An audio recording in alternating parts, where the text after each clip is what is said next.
નમસ્કાર દર્શક મિત્રો, મહામંથન મંતવ્ય ન્યૂઝમાં આપનું સ્વાગત છે। સુરેન્દ્રનગરમાં ખનિજ માફિયાઓએ એક મોટી ભૂલ કરી દીધી છે।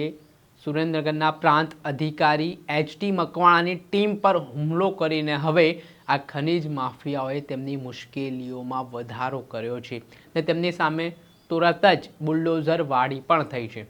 ઘટનાની વાત કરીએ તો જે ગેરકાયદેસર ખનનની પ્રવૃત્તિઓ ચાલી રહી છે તેને ડામવા માટે સુરેન્દ્રનગર છે ખાણ ખનિજ વિભાગ એક્શન મોડમાં જોવા મળી રહ્યું છે, જેમાં પ્રાંત અધિકારી એચ.ટી. મકવાણાના આવ્યા બાદ ખનિજ માફિયાઓમાં રીસરનો ફફડાટ જોવા મળી રહ્યો છે અને તેમના જ આદેશ અનુસાર થાનગઢના મામલતદાર છે તે પેટ્રોલિંગમાં હતા। આ દરમિયાન એક ગેરકાયદેસર રીતે ખનન કરેલી પ્રવૃત્તિ સાથે ટ્રક જઈ રહ્યો હતો, તેને અટકાવવામાં આવતા એક આરોપી ત્યાં પહોંચે છે અને ધાક ધમકી આપે છે અને મામલતદાર સાથે મારામારી પણ કરે છે। એટલું જ નહીં, હુમલો પણ કરવામાં આવે છે અને આ ઘટનાને લઈને હવે આ ખનિજ માફિયા સામે બુલડોઝર વાળી થઈ છે। આ ઘટનાને લઈને એચ.ટી. મકવાણાએ શું પ્રતિક્રિયા આપી તેમને સાંભળો।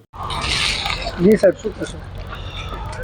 કોઈ પણ પ્રકારની ગેરકાયદેસર પ્રવૃત્તિ ચાલતી હોય એના માટે રાજ્ય સરકાર એને સંપૂર્ણપણે નેસ્ત નાબૂદ કરવા માટે કટિબદ્ધ છે, ઝીરો ટોલરન્સ છે અને એ જ નીતિને આગળ ધપાવવા માટે અત્રેના ચોટીલા સબ ડિવિઝનની અંદર જે પણ કોઈ થાનગઢ હોય કે મૂળી તાલુકાની અંદર જે પણ કોઈ કાર્બોસેલ કોલસાનું ગેરકાયદેસર ખનન પ્રવૃત્તિ ચાલી રહી હતી તેને નેસ્ત નાબૂદ કરવા માટે અગાઉ પણ ઘણી બધી રેડ પાડીને આ તમામ ગેરકાયદેસર પ્રવૃત્તિ નેસ્ત નાબૂદ કરવામાં આવી રહી છે અને એના જ ભાગરૂપે ગઈકાલે રાત્રે થાનગઢ મામલતદાર કચેરીની ટીમ છે એ અત્રે રાત્રે પેટ્રોલિંગમાં હતી અને તેઓની ટીમ ઉપર જે હુમલો થયો એ હુમલો ખરેખર ખૂબ જ ગંભીર બાબત છે અને મામલતદાર પોતે એક તાલુકાના વહીવટી વડા છે, મહેસૂલી વડા છે, પોતે એક્ઝિક્યુટિવ મેજિસ્ટ્રેટ છે અને જો તેઓની ટીમ ઉપર જે આવો હુમલો થાય એ બિલકુલ ચલાવી લેવાય નહીં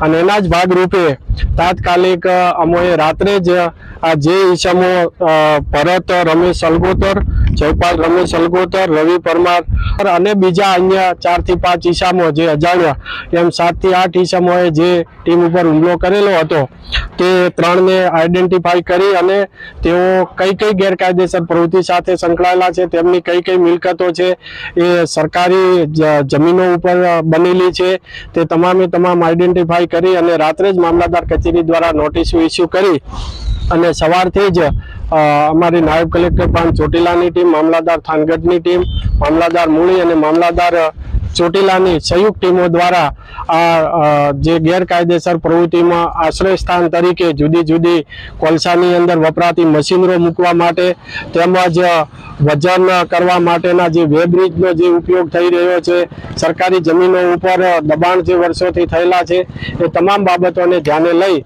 અને સવારથી જ વ્રજ ફાર્મ જે બનાવેલું હતું તે વ્રજ ફાર્મ, જય દ્વારકાધીશ વેબ્રિજ અને બીજા પણ આ બંને હાલ તોડી નાખવામાં આવેલા છે, દૂર કરવામાં આવેલ છે અને સાથે સાથે ભોયરેશ્વરની અંદર જે સરકારી જમીન ઉપર મિલકત છે એ મિલકત પણ અત્યારે થોડા ટાઈમ પછી એ પણ દૂર કરવામાં આવશે। આપે સાંભળ્યા હતા સુરેન્દ્રનગરના પ્રાંત અધિકારી એચ.ટી. મકવાણા। તેમણે કહ્યું કે કોઈ પણ પ્રકારની આ પ્રવૃત્તિ સરકારી અધિકારીઓ સાથે ચલાવી લેવામાં નહીં આવે। ખનિજ માફિયાઓ સામે આવી જ કાયદેસરની કાર્યવાહી કરવામાં આવશે અને જે ગેરકાયદેસર જે મિલકત પચાવી પાડવામાં આવી હતી ખનિજ માફિયા દ્વારા તેની મિલકત સામે પણ બુલડોઝર ચલાવવામાં આવ્યું છે। ત્યારે આ થાનગઢના મામલતદાર જે ઘટનાના ભોગ બન્યા છે તેઓ શું કહી રહ્યા છે તેમને પણ સાંભળો। જી સાહેબ, શું કહેશો? હું તરુણ ભાસ્કરભાઈ દવે, હાલ નાયબ મામલતદાર થાનગઢ તરીકે મારી ફરજ નિભાવું છું। રેગ્યુલર અમે લોકો ખાણ ખનીજની ગેરપ્રવૃત્તિઓ ચાલે છે તેને પેટ્રોલિંગમાં નીકળતા હોય છે મામલતદાર સાહેબના હુકમને અનુસરીને।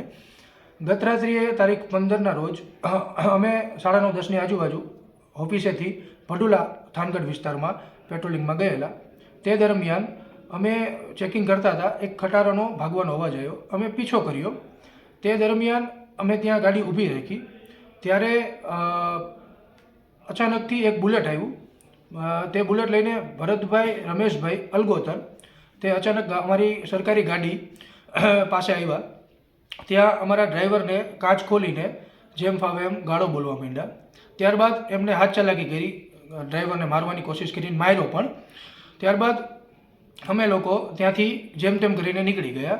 પાછા આવતા હતા ત્યારે વ્રજ ફાર્મ પાસે ત્યાં કાંટો છે ત્યાં વ્રજ ફાર્મ પાસે એ લોકો 7 થી 8 જણા ધોકા અને પાઇપલાઇન ઊભા રહી ગયા ગાડીને રોકવા માટે, પરંતુ અમે ગાડી રોકી નહીં, ત્યાંથી નીકળી ગયા જેમ તેમ કરીને. ત્યાંથી અમે સીધા મામલતદાર સાહેબને લેવા માટે ગયા, ત્યાંથી સીધા અમે પોલીસ આપણે સાંભળ્યા હતા થાનગઢના મામલતદાર, તેમણે આખી ઘટનાનું વર્ણન કર્યું છે, કઈ રીતે આખો બનાવ બન્યો છે, પેટ્રોલિંગ દરમિયાન કેવી રીતે તેમના પર હુમલો થયો છે. તેના બાબતે પોલીસ ફરિયાદ પણ નોંધાવવામાં આવી છે અને આ ઘટના બાદ હવે ખનીજ માફિયા સામે ગુનો નોંધાતા અને તેને ઘર તોડી પાડવામાં આવતા અન્ય ખનીજ માફિયાઓમાં પણ ફફડાટ ફેલાયો છે. દર્શક મિત્રો, આવા જ નવા વિડીયો સાથે આપને માહિતગાર કરતા રહીશું, ક્રાઇમથી જોડાયેલી સ્ટોરી આપના સુધી પહોંચાડતા રહીશું. એટલે મહામંથન મંતવ્ય ન્યૂઝ જોતા રહો.